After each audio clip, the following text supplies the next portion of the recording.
साठी लागणारे साहित्य मी 1.5 नारळाचे तुकडे करून घेतलेले आहे। 1 वाटी, 1 इंच आलं, 1 टीस्पून जिरे, 1 टीस्पून साखर, 1 टीस्पून काळे मीठ, थोडी कोथिंबीर आणि मी आमच्याकडे आगळ आहे कोकमचा तो घेतलेला आहे। तुम्ही 5-6 कोकम भिजवून त्याचे पाणी टाकू शकतात। 2 मिरच्या, 5-6 लसणाच्या पाकळ्या, मिक्सरचं मोठं भांडं घेतलेलं आहे, त्यामध्ये कापून घेतलेले खोबरे, लसूणची पाकळी, मिरची मी एकच घेते, तुम्हाला आवडेल तशी घ्यायची, आले,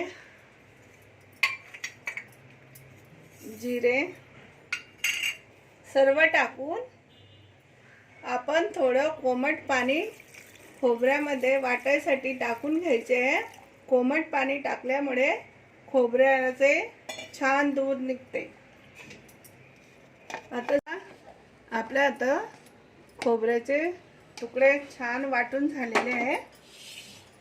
आता पांढरा फडका घेऊन खाली पातेला मध्ये पांढरा फडका घेऊन सगळं वाटलेला चोथा तिच्यात टाकून घ्यायचं आहे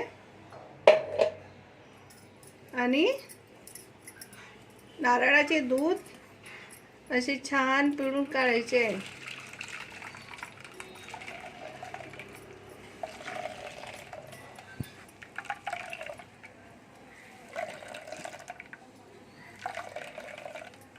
गरम पाणी टाकल्यामुळे छान पटकन नारळाचे दूध निघतात। आता आपला नारळाचा चोथा एकदा फिरून झालेला आहे। आता दुसऱ्यांदा पण मी मिक्सर मध्ये टाकून घेत आहे आणि परत थोडं गरम पाणी घालून फिरवून घ्यायचे आहे। आपले नारळाचे दूध तयार झालेले आहे। 2 वेळा फिरवून घेतलेले आहे।